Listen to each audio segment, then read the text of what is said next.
กับสบายดีพ่อแม่พี่น้องสบายดีFCเบิร์ดสุขุสุคนสมองสุบอนเนาะยินดีต้อนรับเข้าสู่ช่องแม่น้องเดือนพี่น้องเอ้ยวันนี้กับพ่อกับพ่อน้องเดือนเนาะพี่น้องอยู่เกาหลีพี่น้องเอ้ยบรรยากาศตอนนี้ก็เย็นร้ายพี่น้องตอนค่ำๆพี่น้องเอ้ยหลังจากเลิกเวียกเลิกงานแล้วเนาะ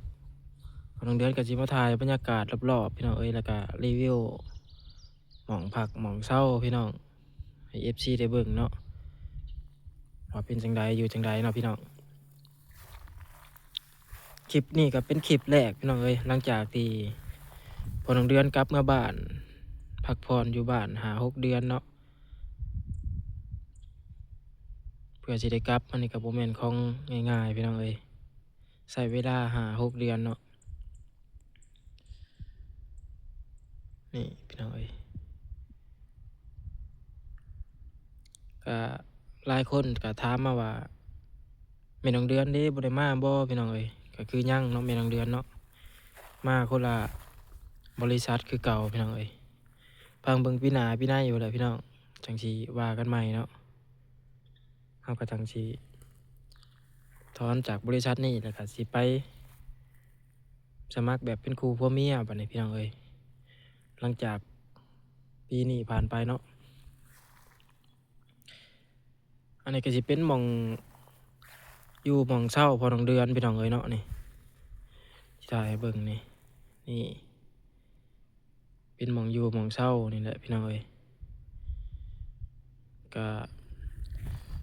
บ่ใหญ่บ่น้อยพี่น้องพอดีเมียนมัดง่ายว่าซั่นซะเข้าไปทางในก็สิอายุอาญะในจักหน่อยพี่น้องเอ้ยเพราะว่าอยู่2 คนเนาะมันก็เครื่องของเราก็หลายแหน่พี่น้องเอ้ยเสื้อผ้ามาไว้ใส่เฮ็ดเวียกเฮ็ดงานเนาะจักหน่อยสิพาเข้าไปเบิ่งทางด้านในพี่น้องเอ้ยเทิงครัวอยู่ครัวกินแล้วก็บ่อนอยู่บ่อนนอนแล้วก็นั่นแหละพี่น้องเอ้ยตามสิ่งของที่จำเป็นที่เราสิได้ใช้หั้นนะพี่น้องสิเข้าไปรีวิวให้เบิ่งเนาะมาเบิ่งรอบๆกันก่อนพี่น้องอันนี้ก็เป็นโกดังพี่น้องเอ้ยบ่อนพอน้องเดือนแพ็คหมักแตงพี่น้องเอ้ยนี่โกดังแพ็คหมักแตงก็สิอยู่ใกล้ๆกันเลยเนาะ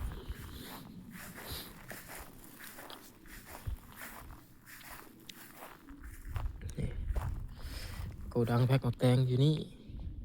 อันนั้นเป็นห้องไว้พุ้ยไว้ของอิหยังเพิ่นน่ะนะพี่น้องเอ้ยทางด้านนั้นเนาะเบิ่งสิเข้าใครให้เบิ่งพี่น้องเอ้ยเพราะว่าเบิ่งได้เนาะบ่เป็นหยังพี่น้องนี่ทางด้านในก็สิประมาณนี้แหละพี่น้องเอ้ยแต่ว่ามื้อนี้บ่ได้เก็บหมักแตงให้เบิ่งเด้อพี่น้องเพราะว่าเพิ่นหาก็เก็บแล้วเมื่อวานนี่พี่น้องเอ้ยพอน้องเดือนมามื้อนี้ก็คือเริ่มต้นแพ็คแตงเลยเนาะแพ็คแล้วก็มันสิเป็นสายพานนะพี่น้องเอาขึ้นไปหั่นแล้วก็ตรงเหลืองๆน่ะเป็นบอลแพ็คพี่น้องเอ้ยแล้วก็แพ็คแล้วก็กิ้งลงมานี่กองไว้แถวนี้แหละพี่น้องเอ้ยปื้นรถก็มาเอาฮอดเฮือนเลยเสร็จสิ้นขั้นตอนพี่น้องเอ้ยบอลนี้เนาะอันนี้ก็คืออ่างล้างมันนี่พี่น้องส่วนทางด้านนะครับเป็นสองอยู่เป็นบอลเป็นบอลคัดใส่มันพี่น้องโอ้เพิ่นเก็บบ่เบิดพี่น้องเอ้ยนี่เด้นี่มักแตงอันนี้แหละพี่น้องเอ้ยที่บ่ต้องเดือนมาเฮ็ดเนาะนี่ก็สิประมาณนี้พี่น้องเอ้ยโรงงานก็สิน้อยๆแนวนี้แหละพี่น้อง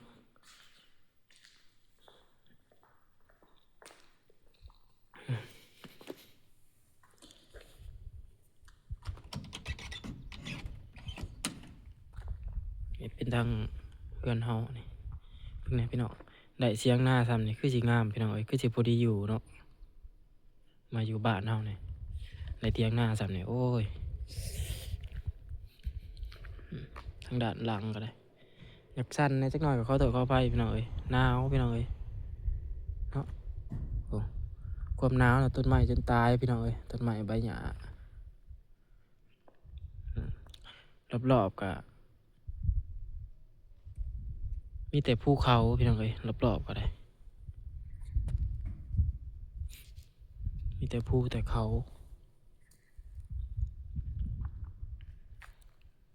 ไปพี่น้องหลังจากเบิ่งอยู่นอกแล้วเบิ่งทางด้านในพี่น้องเอ้ยโอ้ลืมถ่ายให้เบิ่งทางด้านในพี่น้อง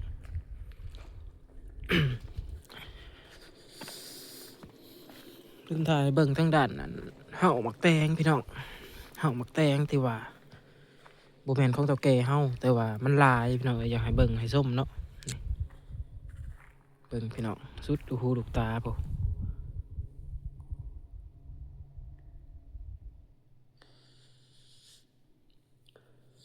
รูลูกตาน่ะแม่นเบิดพี่น้องเอ้ย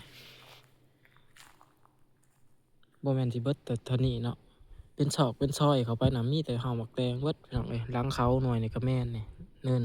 เป็นเนินนั้นเป็นเขาหลังไปหันกะเป็นเห่าของพ่อน้องเดือนพี่น้องเอ้ยเฒ่าแก่พ่อน้องเดือนทางด้านนี่ก็มี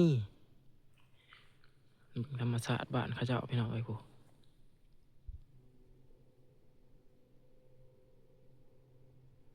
บรรยากาศยามมื้อแลงพี่น้องตอนนี้ก็เริ่มค่ำแล้วก็มันก็สิประมาณ16-17องศานี่แหละพี่น้องเอ้ยความเย็นเนาะหนาวแห้งพี่น้องป้าสิพาเขาไปเบิ่งทางด้านในพี่น้องเอ้ยสำหรับหม่องอยู่หม่องเช่าของพ่อน้องเดือนพี่น้องนี่ห้องครับนี่เขามานี่ก็สิพ่อครัวเลยพี่น้องเอ้ยครัวอันนี้ก็สิเป็นห้องน้ำพี่น้องนี่หมู่เขาห้องน้ำพี่น้องสำหรับครัวเฮานี่ก็สิประมาณนี้พี่น้องเอ้ยก็สิบ่กว้างปานใดพี่น้องเอ้ยพอดีเอาเจาะพอดีล้างถ้วยล้างบวงได้ซื่อๆนะพี่น้องปรุงคงอยู่คงกินใส่บ่ได้เนาะนี่พี่น้องพามาเบิ่งสิ่งของที่เฮาเตรียมมาพี่น้องเอ้ยอันนี้เป็นคาแห้งเนาะโอชิไข่แห้งมีอันพวกผักบัวปิงนัวพี่น้องแต่ก็มะขามเปียกแน่เนาะข้าวคั่วก็มีพี่น้องเอ้ยพอน้องเดือนเอามาเบิดข้าวคั่วมักพริกขั่วเนาะใบมะกรูดหัวชิไข่ถือว่าเกือบครบสุดเป็นครัวลาวเฮาเลยเนาะบ่มีแต่ปลาแดกพี่น้องเอ้ยปลาแดกนี่เอามาบ่ได้อีหลีปลาแดกนี่อันนี้สิ่งของที่เพิ่นเตรียมไว้ให้พี่น้องเอ้ยเป็นพวกถ้วยพวกบวงปิดไว้เอามาเบิ่งบอลอยู่บอลนอนพี่น้องบัดนี้นี่บอลอยู่บอลนอนเฮาก็สิประมาณนี้เนาะนอน2คนพี่น้องเอ้ยอยู่กับหมู่2คนเนาะห้องน้อยๆแต่ว่าครบพี่น้องเอ้ยทั้งเทิงนี่ก็มีแอร์ยามร้อนก็เปิดได้พี่น้องเอ้ยเพิ่นก็บ่ได้ให้เนาะมีพัดลมสมมุติว่าพอๆก็มีโทรทัศน์ให้เบิ่งแต่ว่าเบิ่งบ่เป็นดอกพี่น้องเอ้ยเบิ่งแต่โทรศัพท์เนาะนี่ทางด้านนี่ก็ตีนบนนอนนี่ก็ไว้เครื่องไว้หยังได้อยู่พี่น้องเอ้ยแคบแหน่จักหน่อยก็ยามันเนาะ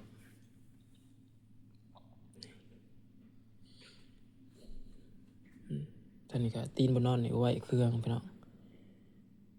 เป็นหยังคือเอามาไว้อยู่นี่เนาะพี่น้องก็เพราะว่าอยู่นอกนี่มันหนาวแห้งพี่น้องเอ้ยเวลาเขาสิจับมาใส่ยามมื้อเช้านะพี่น้องมันเย็นเอาไว้อยู่ในเนี่ยนี่ใครแน่พี่น้องเอ้ยนี่อันนี้ก็เป็นกระเป๋าของเดือนเนาะวางไว้นี่เลยตู้เย็นพี่น้องมาเบิ่งตู้เย็นเขาเจ้าก็เอามาให้หน่วยบักใหญ่พี่น้องเอ้ยตู้เย็น2 สั่น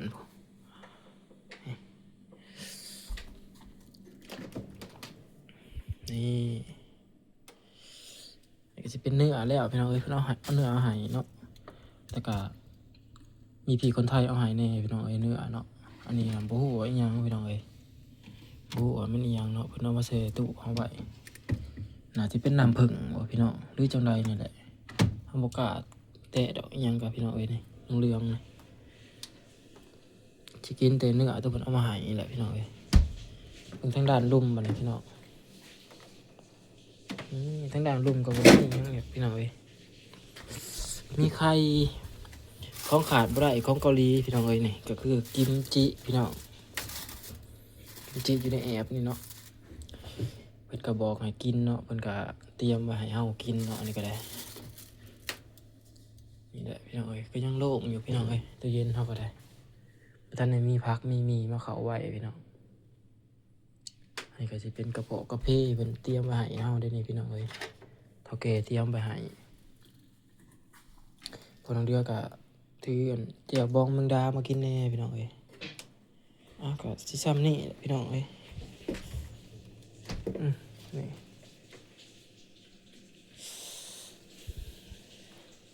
อันนี้ของใส่ไฟผ้าพี่น้องบ่ว่าสิเป็นนี่หม้อหุงข้าวเนาะนี่เฮาก็หุงกินเองเป็นแล้วพี่น้องเอ้ยเฮาก็นั่นเนาะนี่ก็เป็นเตาไฟผ้าพี่น้องเตาไฟผ้าเฮาอยากกินเฮาก็เสียบไฟโลดเนาะบ่ยากดังไฟหรือว่าบ่ยากแก๊สพี่น้องเอ้ยโอ้ยพอโรงเรียนกันหนาวแล้วพี่น้องพี่น้องเอ้ยคลิปนี้ก็สิได้ลาเพียงเท่านี้เนาะพอกันคลิปหน้าพี่น้องกราบสบายดีพี่น้องเอ้ย